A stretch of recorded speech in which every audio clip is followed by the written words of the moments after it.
Hello, I'm Kim Romer, Board Chair of MSA&J. And on behalf of the entire MSA&J team, I would like to welcome you to today's presentation brought to you by MSA&J. Inspirations, Living Well with MSA. We're glad you could join us. Today's topic focuses on the power of positive thinking and finding ways to live your best life with MSA. We are pleased to again participate in the Multiple System Atrophy Coalition's annual Patient and Family Conference and share patient inspiration stories. MSA&J has been working with the coalition since our inception in 2012 and have enjoyed a strong collaborative relationship with them over the years. Their team is dedicated and knowledgeable. I would like to thank MSA&J board member Victoria Pena Cardinale and volunteer Julia Landicho for facilitating today's presentation.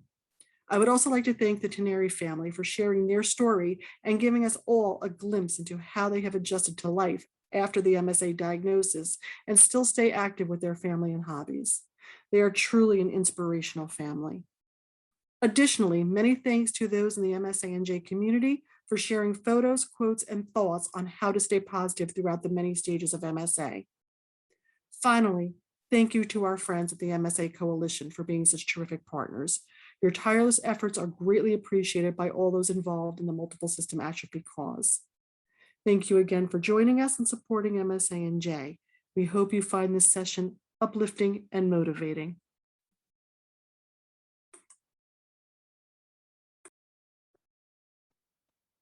Hello, my name is Victoria Pena Cardinale, and I am a clinical social worker with about 11 years of experience in the area of medical social work. And I am also a member of the MSA New Jersey board for about the past 4 years. I am very happy to once again be part of the MSA New Jersey conference titled Inspirations, Living Well with MSA, as it is a topic that I am passionate about and always a part of my conversation with patients and families. Having a positive mindset contributes to increased quality of life, despite the presence of a chronic health condition or a debilitating disease.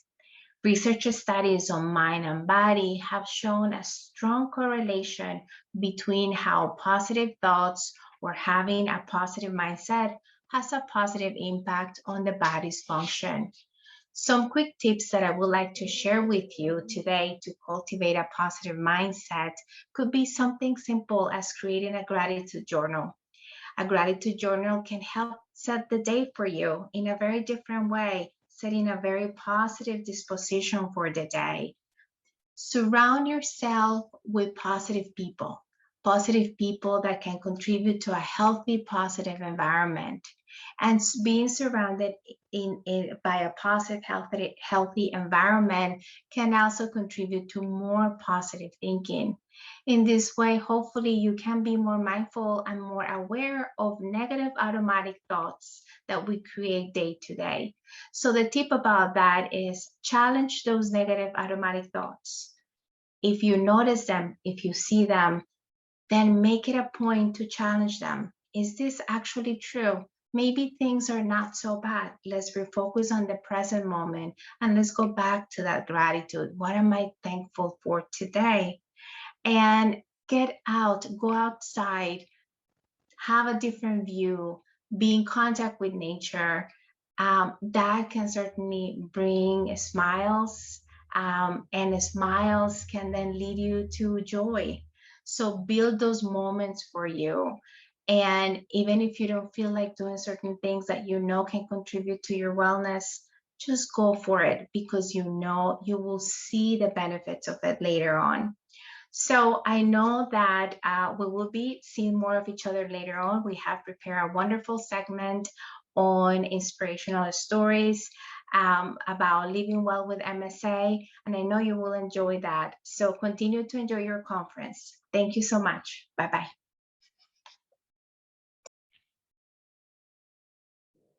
Hi, my name is Julia Landicho. I'm a student volunteer and a nursing major. I first started learning about MSA as a part of a research project, and I've continued to volunteer whenever I can to help out the MSA New Jersey community. It's the reason why I love doing this.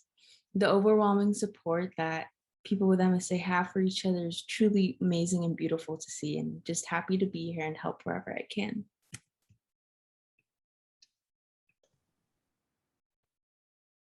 Hello, everybody. Welcome to Inspirations Living Well with MSA. My name is Victoria Peña Cardinali. I am a licensed clinical social worker, and I've been in practice for about 11 years doing primarily medical social work. And I've been a member of the MSA board, New Jersey board, for about 4 years. And it's a pleasure for me to be part of this MSA conference, facilitating a conversation about living well with MSA. I tell you that it's a conversation that I love to have with the patients and families that I'm in contact with every day. And it's wonderful to be able to inspire you through this journey by having conversations with real people. So I thank you for this opportunity, and I'm grateful to be here today with Julia Landicho. Julia will be co-facilitating this segment with me, and Julia is a volunteer with MSA New Jersey. She's been volunteering with us for about 1.5 years. We thank you so much. Your contributions are amazing. And in addition to that, Julia is also a nursing student with a special interest in MSA. So thank you so much, Julia, for being here with us today. Thank you. I'm happy to be here. Thank you. And then last but not least, our guest speaker, Frank and Barbara. And Mr. and Mrs. Tinari, I've known you for a while now, ever since I joined MSA New Jersey. And when they told me that I was going to be doing this segment with you, I couldn't think of a better couple to be able to do this interview with. You both are amazing people. I've seen some of your journey through our interactions, and you have definitely inspired me. So I have no doubt you are an inspiration to many others. So welcome. Thank you. Very nice to be here. Yeah. Thank you. So to get us started, I'd like for you guys to begin to tell us a little bit about yourselves. And I think we can agree that, once we've received a diagnosis of MSA, life is different. Life changes. Life begins to change. So tell us a little bit about yourselves before your MSA diagnosis. Barbara, what did you do? What was your occupation? Frank, same thing for you. If maybe we can start with that. Before MSA, I was a kindergarten teacher. I had beautiful penmanship, and I was able to talk with the kids. Now, since MSA. Well, before you go, since how about your family? What did you do at home? At home, I liked I loved being at home. I loved cooking. I loved painting. I painted my house and my daughter's houses. Wow. Painted. I really enjoyed that. It's very, very concrete. You get to see the results. I like gardening also. Wow. I would go out in the garden. I said, I would like to start a rose garden. So I started with a couple of rose bushes, and they did well. So then I got more. By the time I finished up, I had a very pretty rose garden. It was a nice balance. And we did ballroom dancing. Oh my goodness, that's amazing.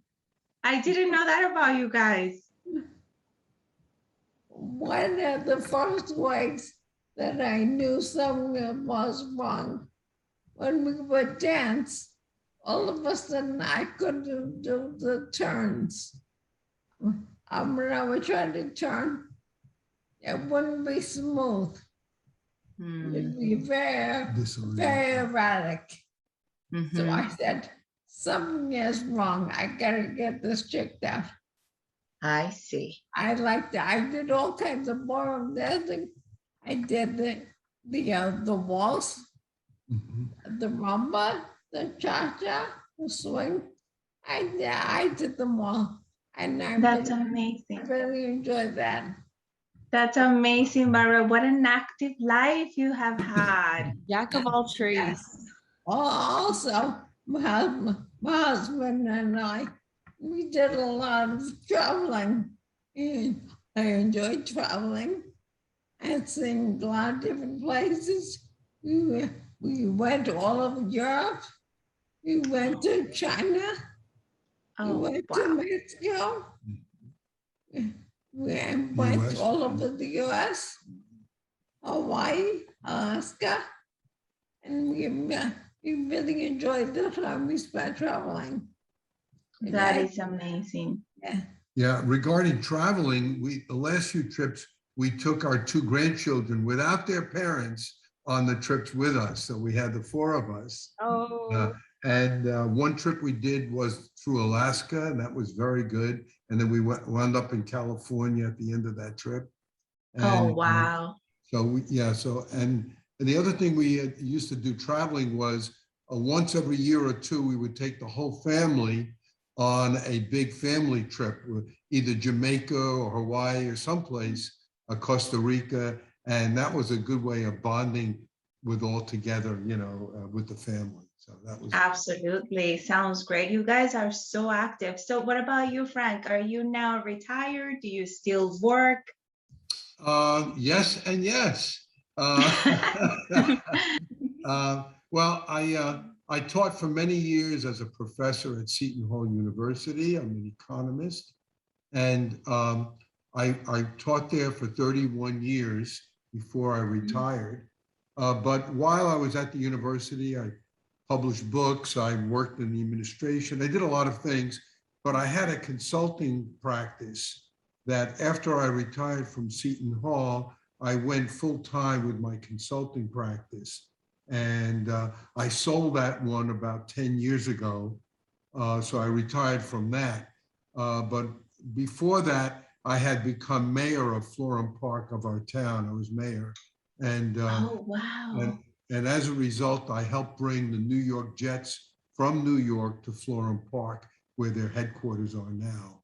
Oh my goodness. Are God. you a Jets fan? Are you guys a No, Jets fan? I'm not a sports fan at all, but hey, they want to come here, so we bring them in. That's awesome. That is so wonderful, Mr. Mayor. I had no idea. Yeah.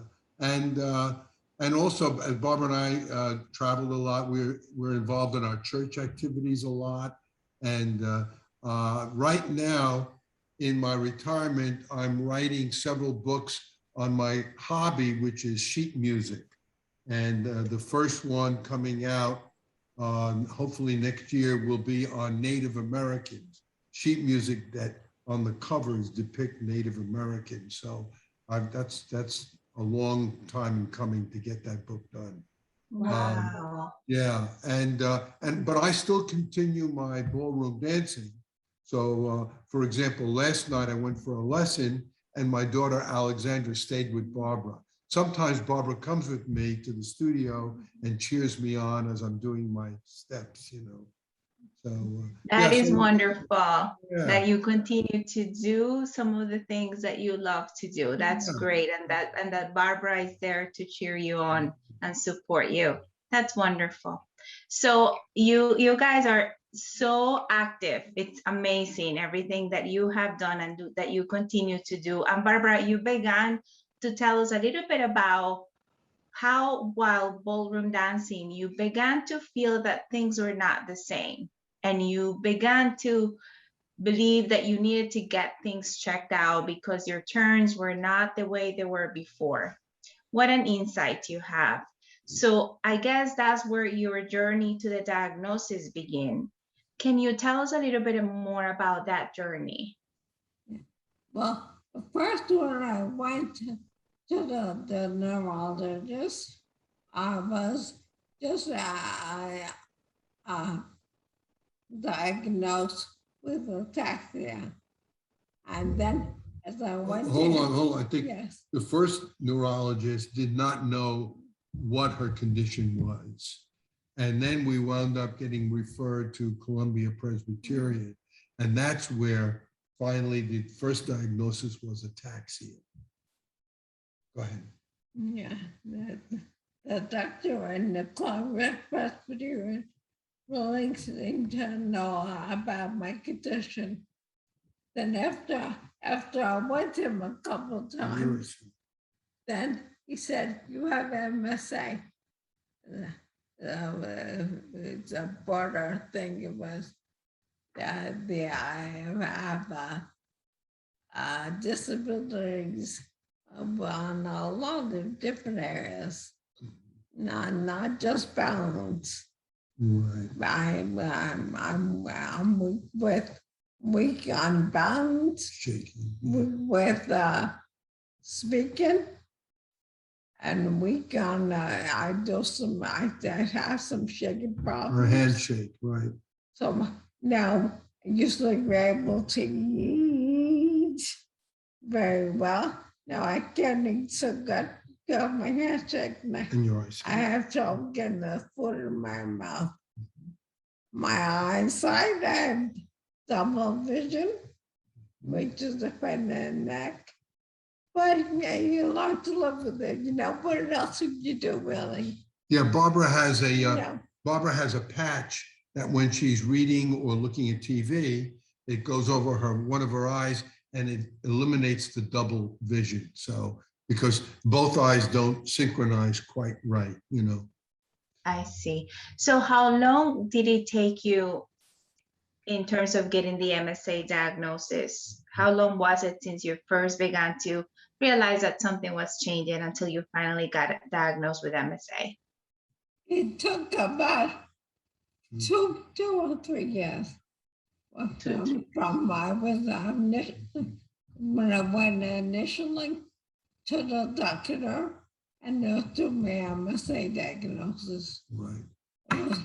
I checked a lot of things first.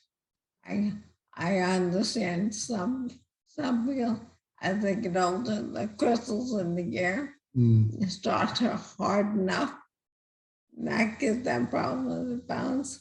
So I checked that out and checked out a lot of different things Right. before we finally got the MSA. I had all kinds of tests to eliminate all the different diseases. I went down one day after the day at Johns Hopkins University. They have an ataxia clinic, and they took some blood. The doctor said, "Let's look for something that's treatable." We didn't find anything. All my tests came back normal. And I had a spinal tap, came back normal.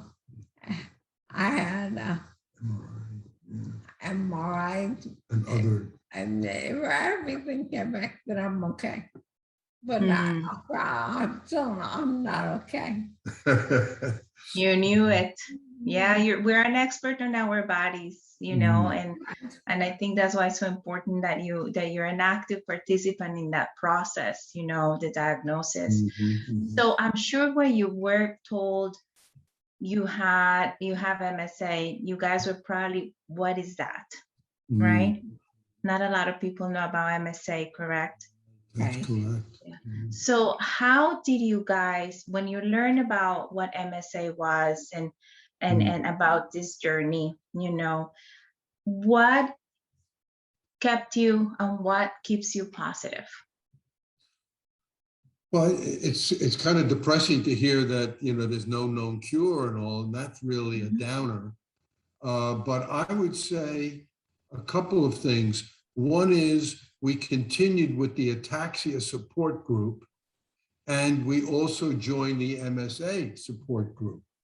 So both of those allowed us to meet people at different stages of MSA and to get good lectures and seminars from people like you, Victoria, and others, where we learn more and we could see how there were methods for coping, you know. Mhm. So that was one thing. We also went to for several years, we went to the Abilities Expo, which has hundreds and hundreds of vendors of all kinds of equipment, automobiles, eating tools, which helped us see that there are methods for coping depending on your condition. Mhm. And we also saw many people with a lot worse conditions, different disabilities. So, you know, we know we have a bad situation, but it could be a lot worse. So that helps us too, you know. But I'd say probably the most important is a good family structure that we have. We have 3 loving daughters who always help. And we also have some friends who say, you know, if you need us, give us a call. So, you know, we have found, and, you know, we'll talk a little bit about during the pandemic, what happened with our kids and all, but I would say we would encourage people to make use of your family if you have a good family, or reach out to your friends and even your church groups or your community groups where people are willing to help, and that makes a big difference. Would you That's agree with that? wonderful. Or anything else? I agree with that. Yeah. That's wonderful. So what I hear you say, Frank, is exposure. Go out there, meet other people with an MSA diagnosis, join organizations such as MSA New Jersey. There are other groups that you were involved with, like with the ataxia groups, that's where you were initially diagnosed with, that can still contribute because it's a symptom that is related to MSA. So you can still get information that can be useful, but connecting with those people, gathering your resources, the existing resources you have, such as your family, friends, church community, anyone in the community that can be a resource, an existing resource for you. Just go to them, open up, get involved. And I also heard you say the part of the adaptation, yes, there are a lot of things that are changing, but you know, you went to the expo where you were able to learn. These are the things that we can do, that we can apply, so that Barbara can still do some of the things that she wants to do independently. So that identifying the problem and then trying to find a solution. And if there is none, because sometimes there isn't, then how are we going to cope with it? How are we going to adapt to it, right? So that's what I heard you say in a bench. That's correct. Barbara can no longer do any cooking or holding dishes or pots and pans, but she showed me how to do things because I have her sit in the kitchen area and she tells me, get this, get that, you know, do it this way. So she's at least involved that way, even though she's not doing the cooking, which is good. Yeah, exactly. And that keeps you positive, right, Barbara? Yes, it does.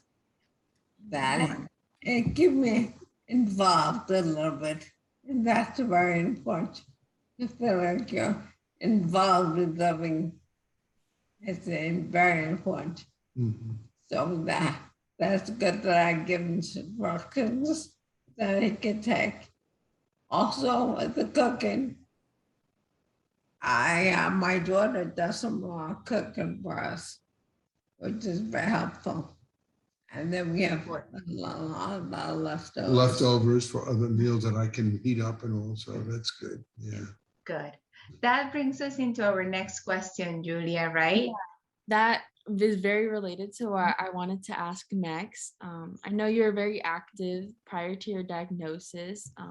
What are some activities that you used to do that you liked and that you can still do now, but maybe with some modifications? I really used to enjoy the dancing that we did. Now I found out when I went to my nephew's son's wedding that I could dance in the wheelchair. and we did a little bit of wheelchair dancing, and it was fun. Yeah, we had a conga line and Barbara was at the head and I was pushing her and everybody was behind us, and we snaked all around the dance. That's Oh wonderful. my goodness. The other thing we do with dancing is we go about 3 mornings a week to do water therapy, because although Barbara can't walk, in the water she can walk and she can do exercises.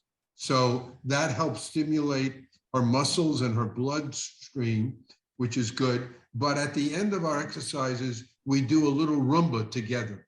She remembers some of the steps, and in the water, she can move her feet and do it. Oh, I love that.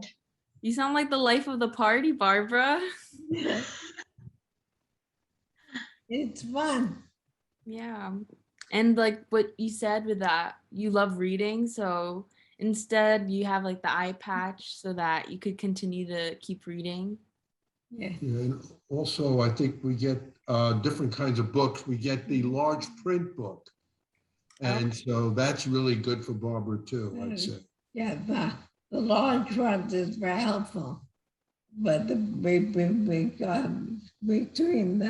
the patch and the large ones, I could read one novel. Right.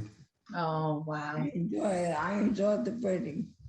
Uh, And also I do crossword puzzles, which I had never done before, but I do it with my daughter. Oh. One of my daughter reads the clues and I give her the answers and she writes it down. Right. So we do it together and it's a lot of fun. That Another, yeah. Oh, yeah.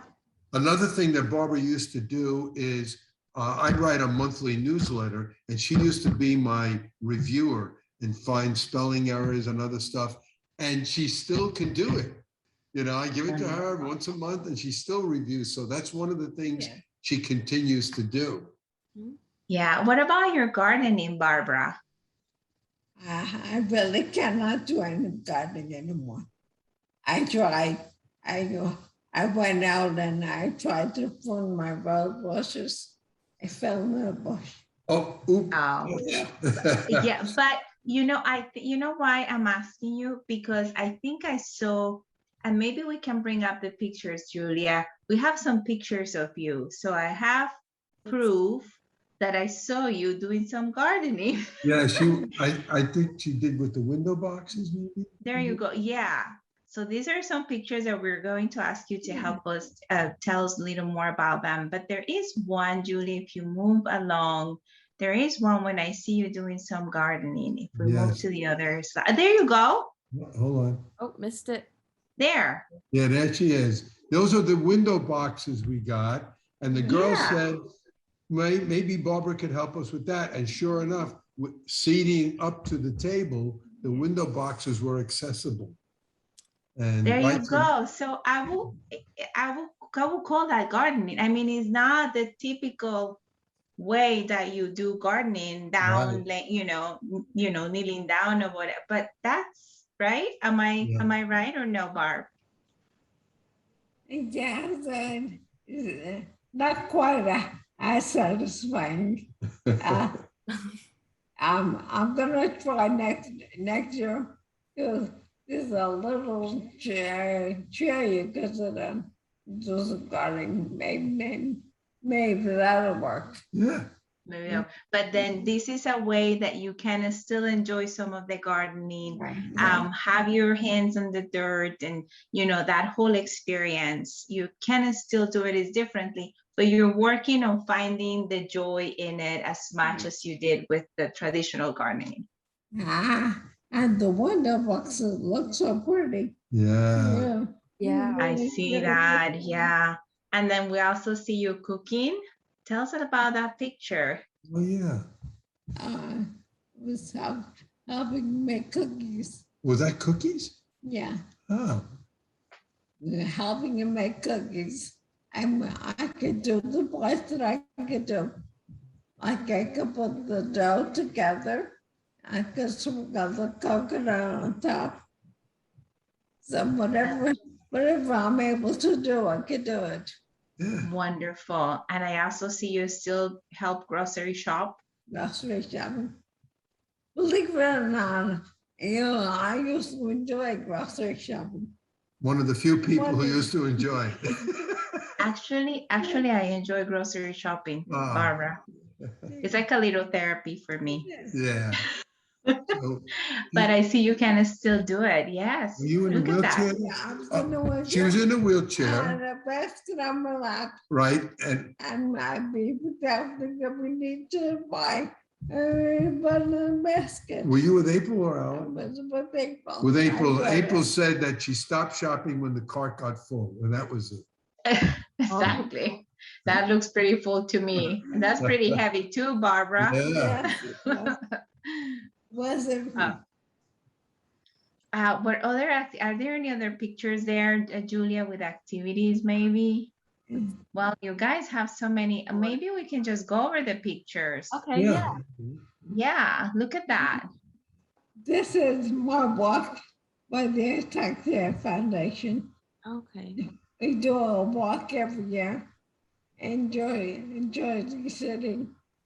Enjoy the Liberty State Park. The very pretty park. And I made everybody in my team made t-shirts that we wear. I Says love it. Papa's Brigade. Right. So these pictures taken 2 years ago before COVID. And then 2 weeks ago, we went on another walk similar to this, Jersey City. It's got a broad boulevard that goes on for miles overlooking the New York skyline. So Jersey City State Park is a very nice venue. And everybody who has a taxi who comes has their own family and friends and their teams. And we all walk there and raise money for research. Oh, that's wonderful. That sounds great. And that's all of your team, Barbara, like a lot of your family members, Those are the direct family members, right? direct family members that are We there have- with you. August, What month of the year is this? the end of August. End of August. It could be warm, That's it could be rainy, depends. But our 3 daughters are right behind Barbara. And then our grandkids to the upper left are there, William and Caroline. Beautiful family, you guys. Yeah. Okay, so you go for walks with the family. You still do fundraising for different organizations. Yes. What else is there, Julia? You guys, look at Oh, you. yeah. Are you in New York City? Yeah, that was our 50th anniversary 3 years ago. And so we did a overnight stay at the Hilton, and Barbara had her scooter with us. So she was able to go down. We went out to a show and all, a dinner, using her scooter, all dressed up, and we had a good I time. see. Yeah. You look beautiful, Barbara. So you guys go out to the city, you have romantic dinners. Right. That's great. You walk down the streets of New York City, you have your scooter there to support you, to help you. That's great. That's Yeah, the great. So scooter- that still falls into those things that you can Yeah. continue to do and that you enjoy. The scooter is one that we discovered at the Abilities Expo, which is a 3-wheeler, but a well-balanced 3-wheeler that folds up into a piece of luggage that you can roll away and put in your car or on the plane. And we have used that in our travels for many years. It was designed by a quadriplegic engineer in Israel who wanted to travel. And so it's very nicely done. It really folds up so nicely. Yeah, it looks very comfortable, Barbara. Is it? Yes, it is very comfortable. Yeah, it sounds Wonderful. convenient for traveling. Yeah, Great invention. right. What else is there, Julia? Let's see. South Africa. You gotta tell us about how did you make this happen? Our last family trip was to Africa because I wanted to see all the animals. And we went on a beach. We am on a beach village here. And we went through the forest. Mhm. Wow. The jungles there. We had found out that there are trips that are accessible for handicapped people. And my daughters booked this particular trip. Although the flight is like 14 hours nonstop to get there, you know. The group was called Access to Africa. What's that? The group. The group Access to Africa. Access to Africa. Yeah, the accessibility group. And so when we got, Her husband has a disability. her husband is in a wheelchair, and so the wife is helping to carry on their tour group by making everything accessible. That's a great resource. Yeah, and they provide like these wheel beach chairs when you're there, regular beach wheelchairs. And when we went in the safari Jeep, Barbara was put up front so she could see everything in the seat. It was good. It's very good. And they have ramps when we go up for dinner at the cabins, you know. So that was right now. That looks amazing. Yeah, these shots were taken in Durban, South Africa, where they have a very beautiful beach. They also have a beautiful aquarium and museum. We spent a half a day there as well before we went on a Jeep up to the jungles. Oh my God. So Barbara, did you see all the animals you wanted to see? Oh, yeah, they did. So the elephants, the zebras, the hippopotamus, rhinoceros, Giraffes, the giraffe, monkeys, yeah. monkeys. And then you see them all in their natural habitat. Yeah. Yes. Say again. The monkeys were so cute. When we went to sleep at night, we were in little huts, and the monkeys would jump right on the roof. Oh my goodness. That's what an experience. Yes. What an experience. That's wonderful. All right, so we need to start working and wrapping up, Julie. I'm looking at our time. So, so as a family, I see you guys, do you like to travel together as a family? And of course, now that we've had the Shore House for a number of years, they all like to come down here as well, go to the beach, play games. And so that's been good. That's wonderful. Julia, any other questions for Rep? Yeah. So how have you incorporated like fun into having your treatment during therapies?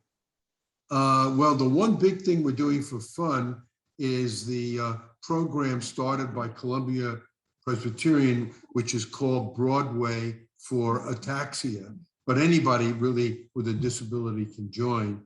And if you get donations to help pay for some of the coursework, the lessons, Barbara and I have been doing this for several months now.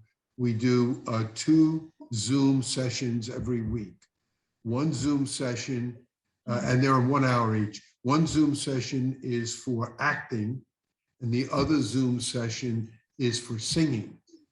And for acting, they give us different parts of shows that we tell them we like. Fiddler on the Roof, Cabaret, Wicked. So we've done various scenes, and Barbara and I do it together. So we interact, and then the person running the program is an actor or actress who also has some training in therapy.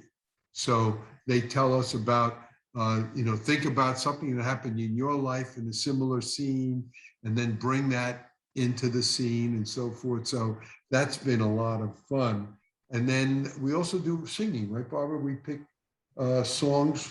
What work you do sing, no what work. What work we do acting, and what work we do singing. And what about the singing? How is that? We sing songs from the shows. Duets and Whatever stuff. show we're Right? doing. Yeah. That's And great. So it's a nice therapy because it's fun. You're doing Broadway shows. And there's no pressure. Just like for me, harmony is very difficult. We were trying to learn harmony So- at one point. So now Frank does the harmony and I do the melody. Yeah. Wonderful. So in therapy world, in the psychological world, that's what we call life participatory approaches. So it's therapeutic, right? But it's therapeutic in a way that you're participating in life. And there is no better way because you're living life, but at the same time, you're getting all the benefits that come with singing, that comes with acting. What are some of those benefits, Barbara and Frank, that you see in terms of how these activities that are like fun are actually therapeutic? I have found that my speaking has been improved as I sing and act. I go slowly, and now I'm more understandable to people. Wonderful. Exactly. And it's something that we can do together, which is always because we did so many things together. So this is good. Exactly. Wonderful. Thank you for that. And it's also on Zoom, so it's pandemic friendly. Yeah. Accessible. Now go ahead, Frank. They made an offer saying, at some point they want to do it in person, but we explained to them to go into New York is a big production for us, in the car with the wheelchair and then the tolls and finding parking, and then just to do an hour session and to come all the way back. So in this case, Zoom is actually superior to being in person for us. Yeah, absolutely. Well, that brings me to the next question, which was, how has the pandemic impacted your lifestyle, and what type of things have you been doing since the pandemic to stay busy? You kind of just answered the question by letting us know how you have adapted to using Zoom. Right. Actually, a Zoom is one thing, but because of the pandemic and our daughters knowing Barbara's condition, staying at home, they decided, the one living in Massachusetts and the one living in Georgia, decided to move back home. So they got an apartment about 5 minutes away from us. And they developed a schedule during COVID to come in and help me and help Barbara. And our third daughter, April, who lives around the corner from us, and she's an excellent chef, a great cook. She decided to make several meals a week for us. So during the pandemic, we had family meals several days a week with all the family. And so it really, people tell us how bad it was, but for us, it was a silver lining, And it's so good that they have that love that they came back and helped. And they still have a schedule of coming over the house several days a week, playing games with Barbara and so forth, and helping her wash. So it really is a way of coping with the pandemic. And then, of course, doing Zoom with friends and family also. That's great. So it sounds to me like you really, I'm glad that you found that silver lining, that you were able to see it and embrace it. So kudos to you and your family. It sounds like you guys have done great through these difficult times. Yeah. So my last question to you, our last question to you, so that we can begin to wrap up is, and I know this is kind of difficult because I want you to please tell us what message can you give to others living with MSA in order that will help them cope, that will help them stay positive. What is the one thing that you will tell everybody else, people with MSA and their families, to help them stay positive and cope? I would tell them to keep as active as they can and always try to do things, even if they know it's going to be hard.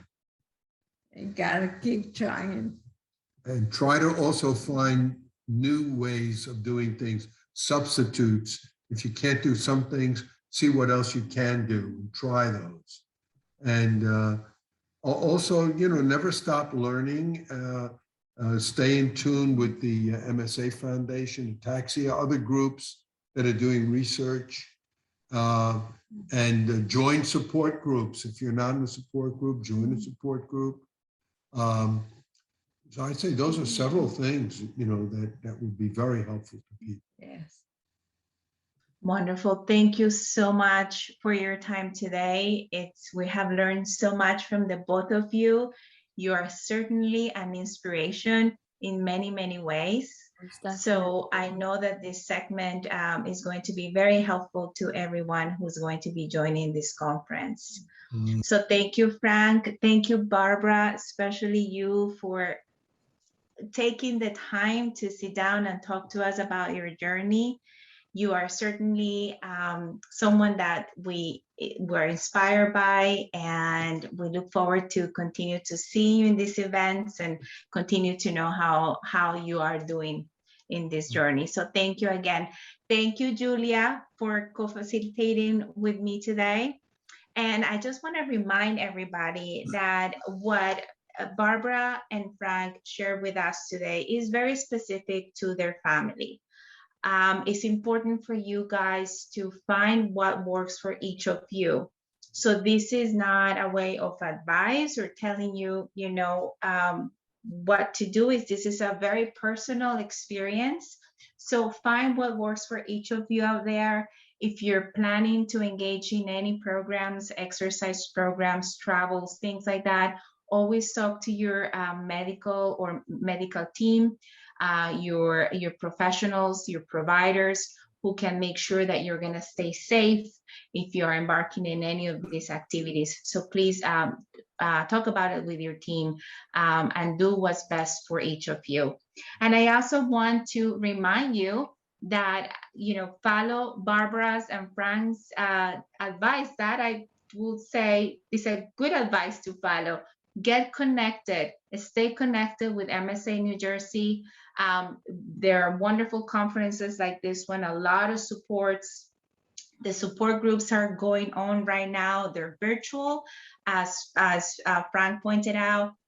Sometimes it works better because you can do it from the comfort of your home, and you can still engage and connect with people and learn about a lot of resources and things that are available to you. So go to msanewjersey.com, and there is a form there that you can complete with interest on joining the support group, and then you will get the information so that you can join us next time.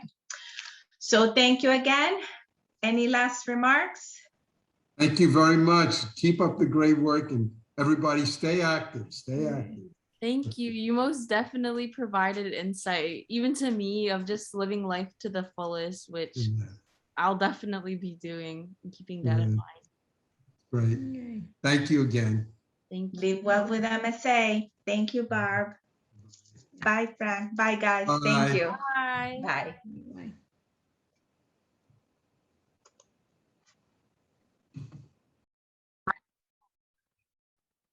Thank you to the Tenari family. And now some final thoughts from other members of the MSA New Jersey community. Some thoughts from the Byron family.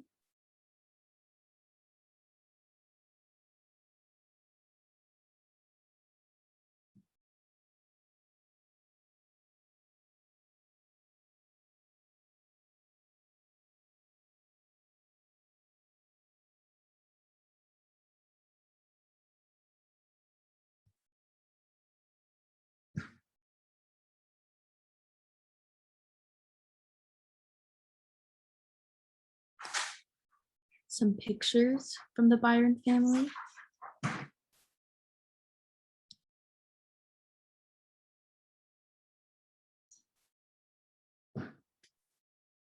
And some traveling pictures from Jack and Carol Harrigan.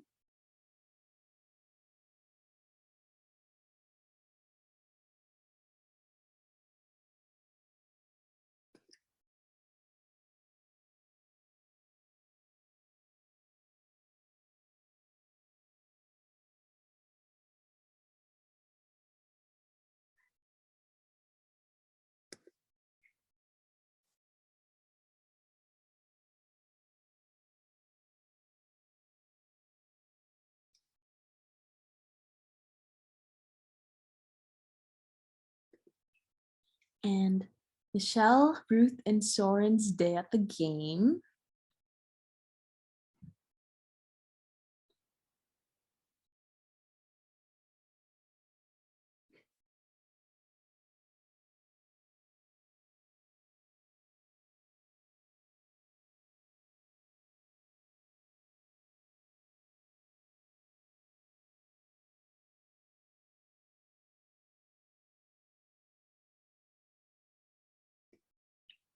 And from the Romer family.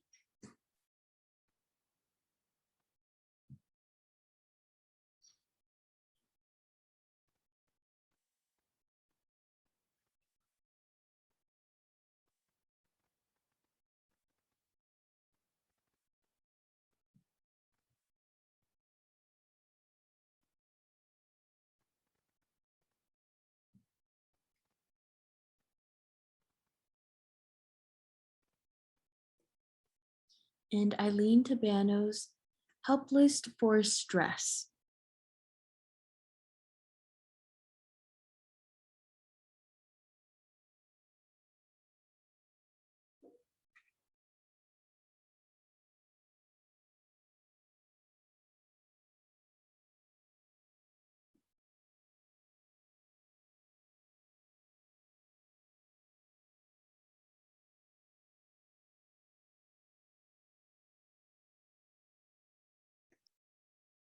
And some thoughts from Barbara.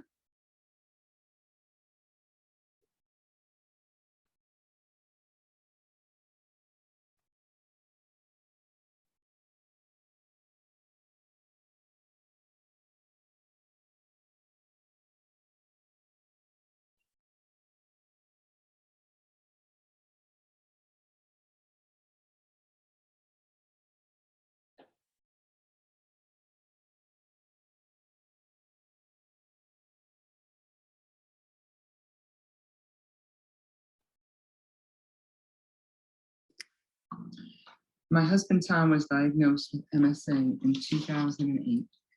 When you're diagnosed with a terminal illness, you have to make a decision going forward. Are you going to be living or are you going to be dying? Tom made a decision very early that he would be living, and he lived every day until he died in 2018. Thank you to the Zimmerman family for sharing your wise words.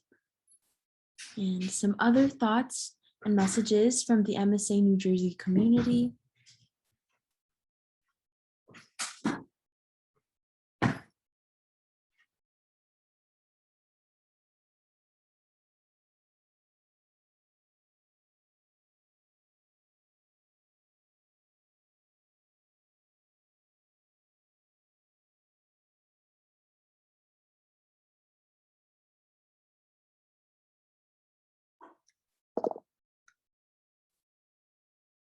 And from Victoria Pina Cardinale, MSA New Jersey board member.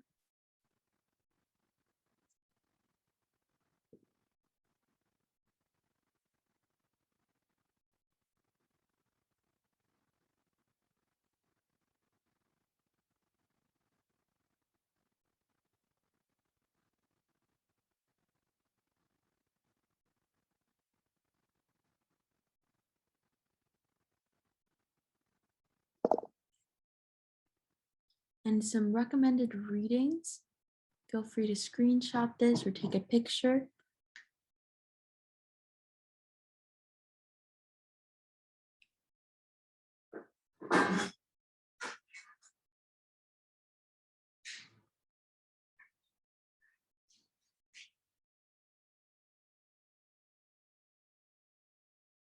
And everyone is welcome to join the upcoming support group meeting on Saturday, October 16th at 11 a.m. If you're interested, please fill out the support interest form on msanewjersey.org. And thank you for coming and watching.